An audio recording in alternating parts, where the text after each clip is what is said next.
much my colors, as the Vallejo colors tend to be very high pigment, and so I don't really find it necessary to add a medium to it.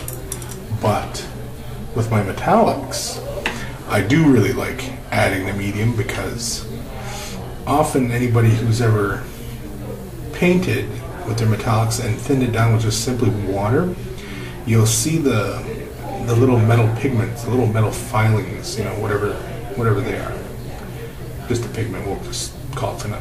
Anyway, simply when you add water, often it separates from the acrylic medium, and you end up with the little pigment, little metal pigment, floating around in your mixture. And so I prefer using the acrylic medium because it doesn't act like water, and so you end up basically, like, see, you're just thinning the paint down, but you're not separating the paint, and so that's a good thing. I almost sound like Martha Stewart there. Anyway, now you see there, as I'm laying the color down, that some of the black does show through. Now when I thin it down, I prefer to work with my colors really thin,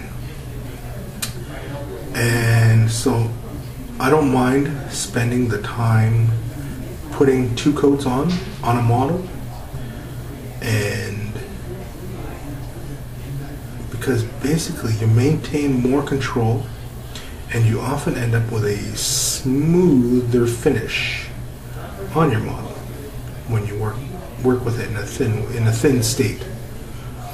And so that's why a lot of times you'll see me, especially any Vault members who, you know, watch the videos regularly, you'll see that I'm always thinning the metallics down and all my colors down. But often, like I said, my colors, though, I don't excuse me, I don't thin it down with a medium. I just don't. I haven't noticed that much of an improvement using Flow Improver or acrylic medium. I just, you know,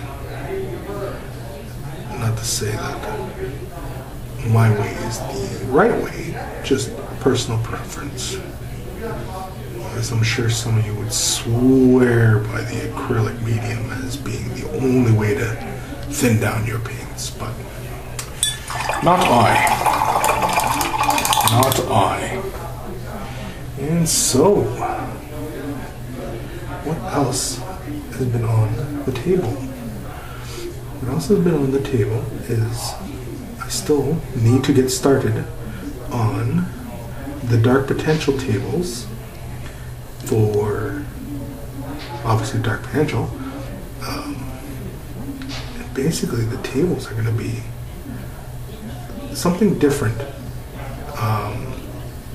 in the sense that in the wargaming world as we really know it right now, the kind of table I'm doing for the wargame really is more like something that would be applicable. Oh crap!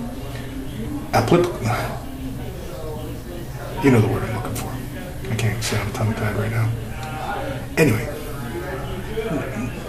more in theme with something from like a World War II game, where you're going for this kind of realistic feeling of the table. And so everything about the game has this very realistic feeling, and so the table obviously should reflect that. As the models, well, the models aren't terribly realistic, as it's sci-fi. I mean, you know, how realistic can sci-fi be, right? And so, I don't think that's too bright for that sword, do you? Nah, I don't think so. And so, it should be a lot of fun to create these kind of tables like this, you know. And so, Vault members can expect to see those in the near future, as a release date for Dark Potential will be coming soon enough, as Matt is constantly revising the rules and getting things the way they flow best. The models are getting done quickly, and so everybody who contributed will be very happy soon enough. I'm switching brushes here and going with a finer detail brush. So I need to get into these little nooks and crannies. And if you see my head getting into the shot, just tell me. It's funny because I can't hear you right now because as you're listening to me, this will already have been the past. This is not a live show. It would be nice if we did a live show, you know, again. Maybe it's something we'll have to look into again. Especially now that there's more of us around right now that can help keep that, keep the fan base going on that. And so, I know I'm having a hard time speaking tonight. I don't know why. I ate my dinner, I ate all my vegetables. I should be in perfectly good health and sound mind. I'm just sitting here drinking ginger ale. Canada Dry ginger ale. Which is some of the best ginger ale, in my opinion. I've had that Schweppes and stuff like that. It's, you know, it's not bad. But give me a big old Canada Dry, and I'm a happy guy. Hey, Canada Dry, happy guy. So, just trying to be really careful inside that sword handle and such. As you may notice, I'm not the fastest painter in the world. I know, I imagine some of you guys out there are probably wicked fast. And that's cool. Because I never really picked up the skill to paint very quickly. And I've always taken my time and, you know, picked my way through the model as much as possible, just so that because I really don't like missing things, and when I rush through a model, I miss details.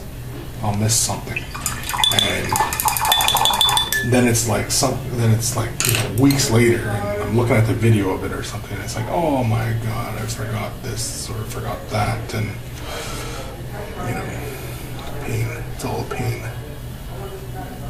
And it's slightly embarrassing because, you know, you guys are all watching this, and, you know, you want to present the best possible production, and so I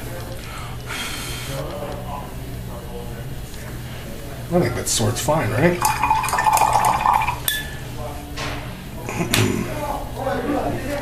Well, if you think that sword's too bright, let me know, because it's too late. I don't know, what do you guys think? I think it looks good.